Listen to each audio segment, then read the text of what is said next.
रवि हमारे साथ जुड़ चुके हैं। रवि, आज शाम को 4 बजे शपथ ग्रहण, 7 बजे कैबिनेट की बैठक, तुरंत आज काम शुरू कर दिया जाएगा कैबिनेट की तरफ से। बिल्कुल बिल्कुल, देखिए आमतौर पे ऐसा होता है कि शपथ ग्रहण के बाद जो है कैबिनेट की बैठक बुलाई जाती है। पहली बैठक मुख्यमंत्री करते हैं, चाहे प्रधानमंत्री अगर शपथ लेते हैं तो प्रधानमंत्री अपने कैबिनेट के कलीग के साथ बैठते हैं और पहला एक मैसेज होता है कि सरकार ने कामकाज शुरू कर दिया।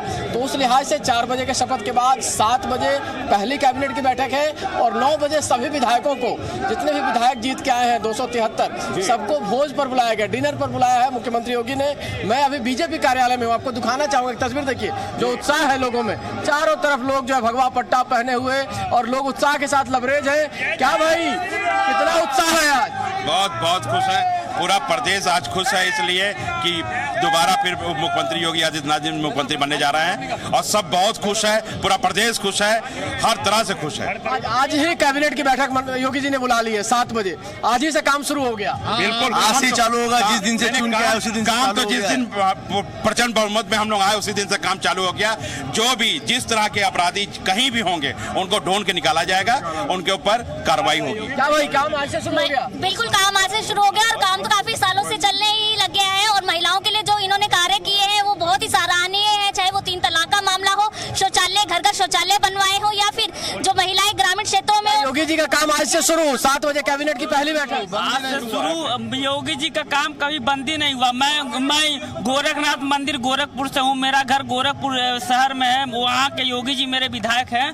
मैं बता रहा, हम आज से नहीं, हम लोग योगी जी से जुड़े हैं, बचपन से जुड़े हैं। योगी जी कभी मतलब रुकते नहीं, न कभी थकते हैं और न किसी से डरते हैं और डरते भी नहीं किसी से। ये न सोचिएगा कोई से डरता है, योगी योगी कहना है, यूपी में रहना है, योगी योगी कहना है, थकते नहीं है। ये क्या, देखिए योगी जी ये महाराष्ट्र से आए हुए लोग हैं, ये दिखाइए। योगी जी को शुभकामना देने के लिए चंद्रपुर भारतीय जनता पार्टी परिवार वोटिंग केंद्र गोरखपुर में था और ये महाराष्ट्र के लोग हैं जो भारतीय जनता पार्टी के, वो भी शपथ में, मतलब सिर्फ यहीं के लोग नहीं है। ये देखिए एक शख्स को देखिए, इनको देखिए, ये बजरंग बली, ये क्या किया इन्होंने, ये तस्वीर देखिए। अलग अलग कलर आपको बीजेपी ऑफिस में देखने को मिल रही है, तमाम सारी चीजें हैं और सब में एक तमाम का उत्साह है और सब लोग जोश से लबरेज है यहाँ पे।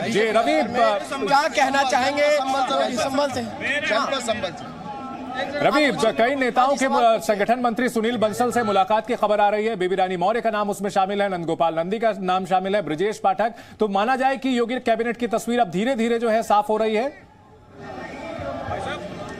बिल्कुल बिल्कुल, देखिए बीजेपी में जो कार्य करने की शैली है उसमें जो मुख्यमंत्री के साथ साथ जो सबसे इम्पोर्टेंट आदमी होता है वो संगठन मंत्री होता है और सुनील बंसल यहाँ के संगठन मंत्री हैं जो बीजेपी दफ्तर में बैठे हैं। सुबह से लेकर लगातार जो लोग उनसे मिलने आ रहे हैं, ये माना जा रहा है कि सबसे पहले संगठन मंत्री का फोन भी जाता है या फिर बुला के उनसे मिलते हैं। अगर बुला के उनसे मिल रहे हैं यानी कि ये लोग लिस्ट में नाम क्लियर है, हालांकि अभी तक ऑफिशियल लिस्ट नहीं आई है, लेकिन ये मान के चलिए कि चाहे ब्रजेश पाठक हो, चाहे बेबी रानी मौर्य हो, चाहे अग्रवाल हो, जिनके नाम मैंने लिस्ट में जारी किए, सब लोग यहाँ मिल चुके हैं और अभी भी कई नेता, कई विधायक जिनको हम जानते भी नहीं है वो विधायक भी मिलने आ रहे हैं, जो कई सारे पार्षद है वो मिलने आ रहे हैं। तो आपको कई नाम चौंकाने वाले भी दिखेंगे इस लिस्ट में, कई मंत्रियों के नाम कटने वाले हैं, जो पुराने मंत्री जो नॉन परफॉर्मर माने जाते हैं उनके नाम कटने वाले हैं, तमाम सारे और लोग हैं। तो कुल मिला जुला समझिए कि यहाँ पर भी एक अड्डा है और ये भी एक पावर सेंटर है। आपको तस्वीर दिखाना चाहूंगा, ये बीजेपी दफ्तर है और इसके अंदर सुनील बंसल बैठे हैं, जहाँ एक एक करके बुलाया जा रहा है विधायकों को और जो मंत्री हैं, जो पूर्व मंत्री हैं, उनको बुलाया जा रहा है, उनसे मुलाकात की जा रही है और इसका मतलब यही है कि उनका लिस्ट में नाम है। अब इसके बाद योगी जी कब बुलाएंगे, सब उनके पास हो सकता है कि सामने कैबिनेट में सबसे मुलाकात हो, लेकिन ये बताया गया था कि 10 बजे के बाद कभी भी लोग कैबिनेट के पास जाएंगे, सारे कैबिनेट मंत्री उनसे मिलेंगे और उसके बाद शपथ ग्रहण के लिए 3 बजे उनको। रवि हमारे साथ रविंद्र भी जुड़ चुके हैं, उनसे जानने की कोशिश करते हैं। रविंद्र, मुलाकातों का सिलसिला जारी है, संगठन मंत्री से मुलाकात कर रहे हैं तमाम नेता, कुछ और नाम जो कि सामने आए हों?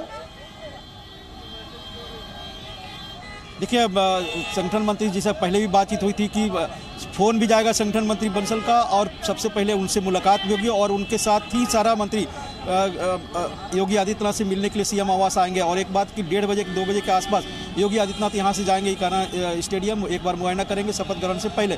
तो जो वहाँ पर जा रहे हैं आप समझिए कि उसी का नाम पक्का है और बाकी जो है वो कयास होगा। तो जो मंत्री चाहे जो विधायक वहाँ पर बंसल जी के पास जा रहे हैं मुलाकात करने के लिए, वही उन्हीं का नाम मान के चलिए कि वही कैबिनेट मंत्री होंगे, वही स्वतंत्र प्रभार के भी होंगे, वही राज्य मंत्री बनेंगे कद के अनुसार से और अनुभव के हिसाब से। जी, निश्चित तौर पर हमारा काम है कयास लगाना और जनता के सामने कहीं ना कहीं कोशिश करना कि वो नाम आ सकें जो कि ऑफिशियल से पहले जो है उनके सामने हम ला सकें। रवि, सबसे बड़ी चर्चा ये है कि डिप्टी सीएम कितने होंगे, 2 होंगे, 4 होंगे, अगर होते हैं तो कौन कौन नाम हो सकते हैं? केशव प्रसाद मौर्य के नाम को लेकर भी लगातार चर्चा हो रही है। बिल्कुल बिल्कुल, देखिए अभी तक जो कहा जा रहा है, जो खबरें आ रही है कि जो डिप्टी सीएम है दोनों वो रिपीट होने वाले हैं, चाहे वो केशव मौर्य हो चाहे फिर दिनेश शर्मा हो। लेकिन देखिए कई बार हम लोग कयास लगाते हैं, कई बार हमें जानकारी मिलती है, उससे इतर भी कई जानकारी होती है। बार बार रविंदर भी कह रहे हैं कि हो सकता है कोई डिप्टी सीएम नहीं भी हो, इस बात के कयास भी लगाए जा रहे हैं। लेकिन जो अपनी तक जानकारी मिल रही है, एक एक करके देखिए हमको एक तस्वीर दिखाना चाहेंगे। दयाशंकर सिंह जो संभावित मंत्री है यहाँ पहुंचे हैं मिलने के लिए और देखिए मीडिया उनसे बातचीत कर रही है। दयाशंकर सिंह से हम बात करेंगे तो एक एक करके जो भी विधायक यहाँ पहुंच रहे हैं मान के चलिए वो मंत्री के लिस्ट में है। तो दयाशंकर सिंह पहुंचे हैं बीजेपी दफ्तर में मुलाकात करने के लिए। अभी सुनील बंसल से, तो दयाशंकर सिंह से हम बात करेंगे। दयाशंकर जी एक मिनट हमारे साथ दयाशंकर सिंह जी हमारे साथ है। दयाशंकर जी क्या माना जाए, ये बुलावा मंत्री पद के लिए है? नहीं, मैं तो भाई पार्टी का उपाध्यक्ष हूँ, पार्टी कार्यालय आया हूँ। शपथ ग्रहण शाम को 4 बजे है तो मैं कार्यालय आया। ये तो हमारी एक रूटीन है कि मैं जब तैयार व्यार होकर के कार्यालय आता ही हूँ। तो आज भी मैंने सभी के यहाँ कार्यकर्ता पूरे ये पुरानी तैयारी नहीं लग रही तो पूरे प्रदेश के लोग मिल रहे हैं। सुनील बंसल से माना जा रहा है कि सब मंत्री बनने वाले लोगों को बुलाया गया है यहाँ पे। अब ये तो मुझे नहीं पता है, सुनील जी से तो हम लोग मिलते ही रहते हैं। अच्छा, अभी भी पत्ते नहीं खोलने वाले हैं आप? देखिए अभी भी पत्ते खोल नहीं रहे लोग, क्योंकि सुनील बंसल से मिलने आ रहे हैं और चेहरे पे आप कुछ ही देख सकते हैं कि जिनको हम जानते हैं। दयाशंकर सिंह उनमें से एक नाम है, जिनकी पत्नी पिछली बार मंत्री थी, आपको याद हो, सरोजनी नगर से विधायक थी। इनको बलिया से चुनाव लड़ाया गया, बड़ी टफ सीट से। आज तक 1951 के बाद से वो सीट बीजेपी नहीं जीती है। दयाशंकर सिंह उस सीट से जीत कर आए और माना जा रहा है कि मंत्रिमंडल की सूची में उनका नाम होगा। तो एक एक करके यहाँ पे बड़ी रोलर कोस्टर राइड कह सकते हैं दयाशंकर सिंह के लिए होगी। दयाशंकर सिंह जिन पर विवाद होने की वजह से पार्टी ने उनको बाहर का रास्ता दिखा दिया था, उनकी पत्नी को आगे बढ़ाया गया, बाद में पत्नी मंत्री भी बनी और फिर टिकट को लेकर के भी दोनों पति पत्नी की बात, तकरार की बात सामने आ रही थी और अब टफ सीट जितवा करके मुलाकात करने के लिए जैसा पहुंचे हैं रविंद्र। और जो बात कही अभी रवि ने कि उनके चेहरे की मुस्कान जो है वो बयां कर रही है, लंबी चौड़ी सी मुस्कान ये बयां कर रही है कि अब वो मंत्रिमंडल में शामिल होने जा रहे हैं।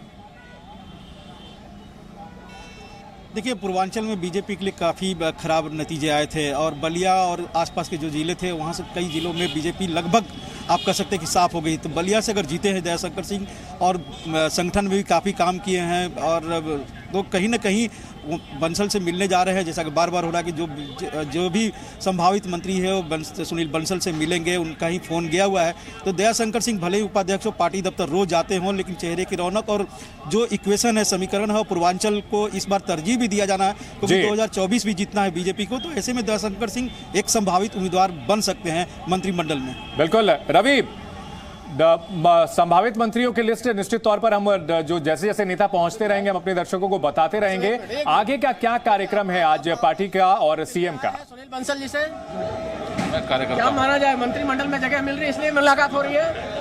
आप एक एक करके देखते जाइए। कई विधायक हैं जिनको हम पहचानते भी नहीं है जो यहाँ पहुँच रहे हैं, क्योंकि 273 विधायक आए हैं, लेकिन सबको जिनको बुलाया जा रहा है। अभी एक विधायक यहाँ पहुँचे हैं जो मिलने जा रहे हैं। देखिए इस गेट पे आपको दिखाना चाहेंगे, इस गेट पे बड़ी मशक्कत है, सबको जाने नहीं दिया जा रहा है। जिनका नाम अंदर से घोषित है, जब बुला गया है वही मिलने आ रहे हैं और एक एक करके ये लोग जो मिल के भी जो उनके समर्थक आ रहे हैं उनको निकाला जा रहा है। जो उनके साथ नहीं जा रहा है, हम लोग अंदर बाहर आ जा रहे हैं। आ जा रहे हैं, हम सब कार्यकर्ता है, भाजपा में कार्यकर्ताओं बड़ा सम्मान है। मंत्री भी लोग जा रहे हैं, जिनको मंत्री बनना है उनको अंदर बुलाया जा रहा है। जो मंत्री बनना है उनको अंदर बुलाया जा रहा है। यही तो कार्यकर्ता की महत्ता है भारतीय जनता पार्टी में। परिवारवाद, वंशवाद को नहीं बुलाया जाए। आप बताइए कौन कौन आपके जानकार विधायक है जो अंदर गए हैं? हमारे सारे भाजपा जो जीते हैं सब जानकार है। नाम बताइए। सब हम प्रतापगढ़ से आए हैं, सब जानकार हैं, हम सब कार्यकर्ता है। बड़ी दिलचस्प बात है रवि की कार्यकर्ता भी सीक्रेसी मेंटेन कर रहे हैं। सब एक से एक है, कार्यकर्ता भी सीक्रेसी मेंटेन कर रहे हैं। पार्टी अध्यक्ष और प्रभारियों को केवल बिल्कुल 2014 के बाद से बीजेपी के कार्य करने का तरीका बदल गया है। देखिए सिक्रेसी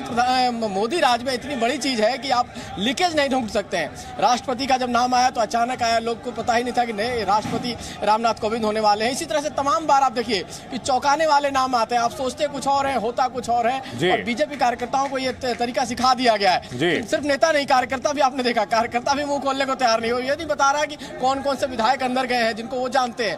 कह रहा है कि सब लोग कार्यकर्ता ठीक है, उनका स्वागत करते हैं। तो रविंद्र, आज सीएम का किस तरह से कार्यक्रम है? जैसा कि आपने बताया कि अब से थोड़ी देर बाद वो इकाना स्टेडियम का दौरा करने के लिए जा सकते हैं, कोई हलचल?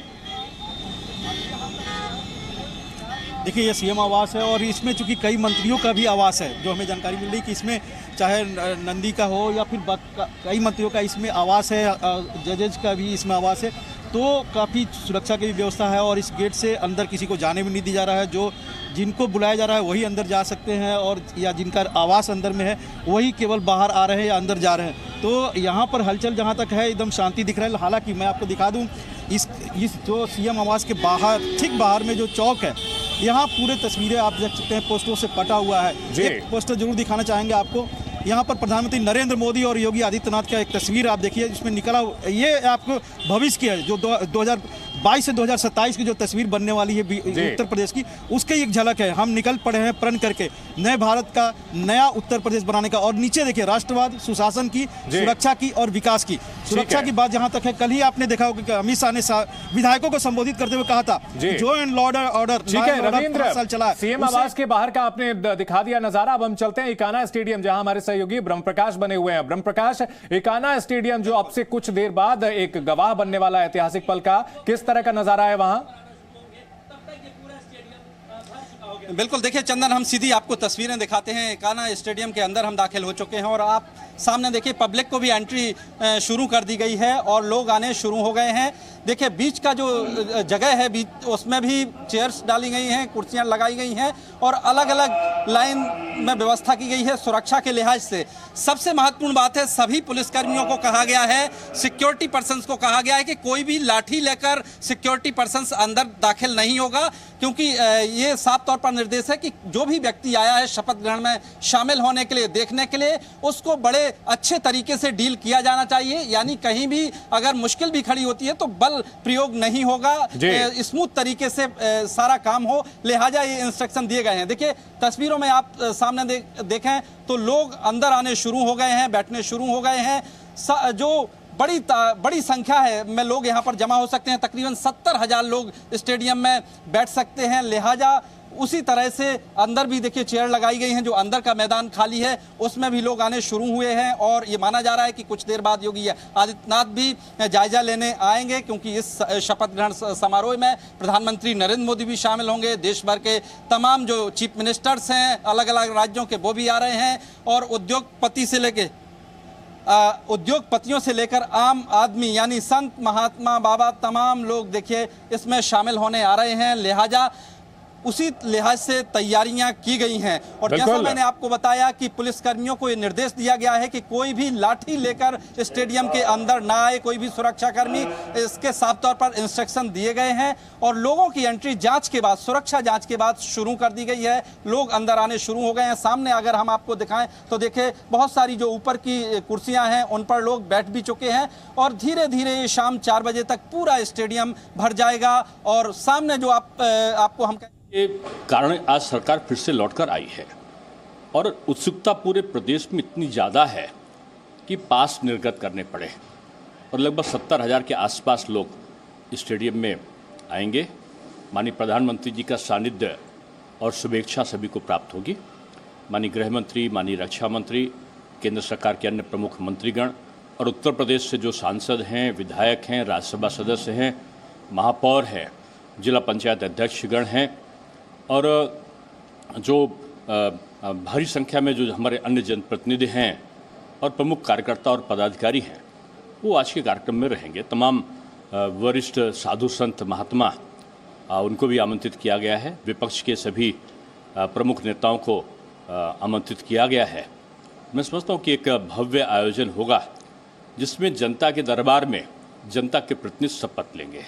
आपको क्या लगता है सर, इस बार योगी सरकार के सामने किस विषय को लेकर ज़्यादा चैलेंजेस रहेंगे? क्योंकि 5 साल सरकार करने के बाद निश्चित तौर पर जनता ने एक बार फिर से मैंडेट दिया तो कई सारी चुनौतियों का सामना करना पड़ेगा और विशेषकर अगर बात करें आवारा पशुओं की, बेरोजगारी, ये इन सब समस्याओं से निपटने के लिए क्या कुछ प्लानिंग्स होगी? अब देखिए, अब बेसहारा पशुओं के और ख़ासतौर से गोवंश के लिए क्रियाविधि प्रारंभ हो चुकी थी हमारे 2017 से 2022 की जो सरकार थी उस पर, और उसको और आगे और तेज गति से आगे ले जाना है। उसकी एक विस्तृत कार्य योजना लगभग तैयार है और मैं समझता हूँ कि प्रारंभिक दौर में ही उसका क्रियान्वयन प्रारंभ हो जाएगा। संकल्प पत्र में हमने तमाम अन्य इशूज़ को रखा है। हमारा मुख्य जो मुद्दा रहा है संकल्प पत्र में वो यही है कि युवाओं को रोजगार ज़्यादा से ज़्यादा मिले, किसानों की आमदनी दुगनी हो, उत्तर प्रदेश की आर्थिक व्यवस्था का सुदृढ़ीकरण हो और जो 11 लाख करोड़ की अर्थव्यवस्था 22 लाख करोड़ में Presenting B News app available on Google Play and App Store. Download it now.